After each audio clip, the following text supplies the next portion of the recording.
Puss in Boots by Charles Perrault. There was a miller who had 3 sons, and when he died he divided what he possessed among them in the following manner. He gave his mill to the eldest, his ass to the second, and his cat to the youngest. Each of the brothers accordingly took what belonged to him, without the help of an attorney, who would soon have brought their little fortune to nothing, in law expenses. The poor young fellow who had nothing but the cat complained that he was hardly used. "My brothers," he said, "by joining their stocks together may do well in the world, but for me, when I have eaten my cat, and made a fur cap of his skin, I may soon die of hunger." The cat, who all this time sat listening just inside the door of the cupboard, now ventured to come out and addressed him as follows: "Do not thus afflict yourself, my good master. You have only to give me a bag, and get a pair of boots made for me, so that I may scamper through the dirt and the brambles, and you shall see that you are not so ill provided for as you imagine." Though the cat's master did not much depend upon these promises, yet as he had often observed the cunning tricks Puss used to catch the rats and mice, such as hanging on his hind legs and hiding in the meal to make believe that he was dead, he did not entirely despair of his being of some use to him in his unhappy condition. When the cat had obtained what he asked for, he gaily began to equip himself. He drew on his boots, and putting the bag about his neck, he took hold of the strings with his 4 paws, and bidding his master take courage, immediately sallied forth. The first attempt Puss made was to go into a warren in which there were a great number of rabbits. He put some bran and parsley into his bag, and then, stretching himself out at full length, as if he was dead, he waited for some young rabbits, who as yet knew nothing of the cunning tricks of the world, to come and get into the bag, the better to feast upon the dainties he had put into it. Scarcely had he lain down before he succeeded as well as could be wished. A giddy young rabbit crept into the bag, and the cat immediately drew the strings and killed him without mercy. Puss, proud of his prey, hastened directly to the palace, where he asked to speak to the king. On being shown into the apartment of his majesty, he made a low bow, and said, "I have brought you, sire, this rabbit from the warren of my lord the Marquis of Carabas, who commanded me to present it to your majesty with the assurance of his respect." This was the title the cat thought proper to bestow upon his master. "Tell my lord Marquis of Carabas," replied the king, "that I accept of his present with pleasure, and that I am greatly obliged to him." Soon after the cat laid himself down in the same manner in a field of corn, and had as much good fortune as before, for 2 fine partridges got into his bag, which he immediately killed and carried to the palace. The king received them as he had done the rabbit, and ordered his servants to give the messenger something to drink. In this manner he continued to carry presents of game to the king from my lord Marquis of Carabas once at least every week. One day the cat, having heard that the king intended to take a ride that morning by the river's side with his daughter, who was the most beautiful princess in the world, he said to his master, "If you will but follow my advice, your fortune is made. Take off your clothes and bathe yourself in the river, just in the place I shall show you, and leave the rest to me." The Marquis of Carabas did exactly as he was desired, without being able to guess at what the cat intended.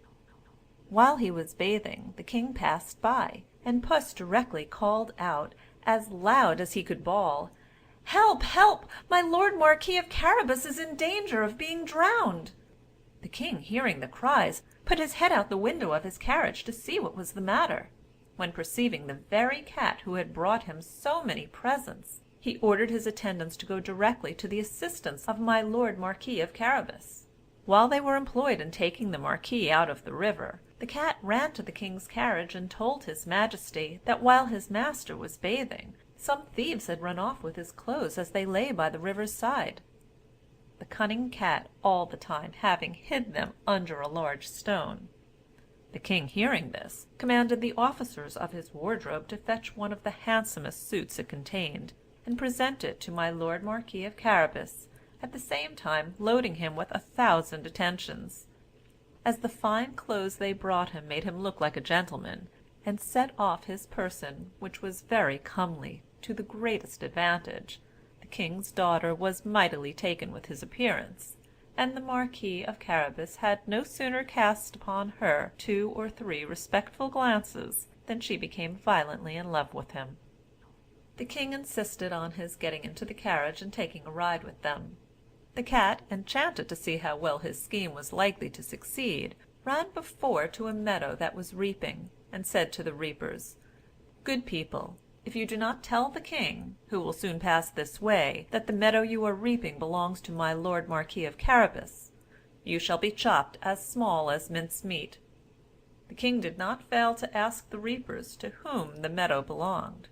"To my lord Marquis of Carabas," they said all at once, for the threats of the cat had terribly frightened them. "You have here a very fine piece of land, my lord Marquis," said the king. "Truly, sire," replied he, "it does not fail to bring me every year a plentiful harvest."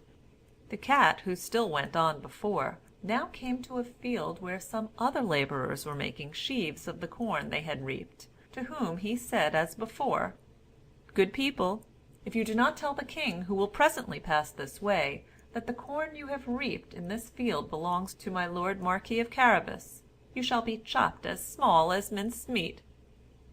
The king accordingly passed a moment after, and inquired to whom the corn he saw belonged. "To my lord Marquis of Carabas," answered they very glibly, upon which the king again complimented the marquis upon his noble possessions. The cat still continued to go before, and gave the same charge to all the people he met with, so that the king was greatly astonished at the splendid fortune of my lord Marquis of Carabas. Puss at length arrived at a stately castle, which belonged to an ogre, the richest ever known, for all the lands the king had passed through and admired were his. The cat took care to learn every particular about the ogre, and what he could do, and then asked to speak with him, saying as he entered the room in which he was, that he could not pass so near his castle without doing himself the honor to inquire after his health. The ogre received him as civilly as an ogre could do, and desired him to be seated. "I have been informed," said the cat, "that you have the gift of changing yourself to all sorts of animals, into a lion or an elephant, for example." "It is very true," replied the ogre somewhat sternly, "and to convince you I will directly take the form of a lion." The cat was so much terrified at finding himself so near to a lion that he sprang from him and climbed to the roof of the house, but not without much difficulty, as his boots were not very fit to walk upon the tiles. Some minutes after, the cat, perceiving that the ogre had quitted the form of a lion, ventured to come down from the tiles, and owned that he had been a good deal frightened. "I have been further informed," continued the cat, "but I know not how to believe it, that you have the power of taking the form of the smallest animals also, for example, of changing yourself to a rat or a mouse. I confess I should think this impossible." "Impossible! You shall see." And at the same instant he changed himself into a mouse, and began to frisk about the room. The cat no sooner cast his eyes upon the ogre in this form than he sprang upon him and devoured him in an instant. In the meantime the king, admiring as he came near it the magnificent castle of the ogre, ordered his attendants to drive up to the gates, as he wished to take a nearer view of it. The cat, hearing the noise of the carriage on the drawbridge, immediately came out, saying, "Your majesty is welcome to the castle of my lord Marquis of Carabas."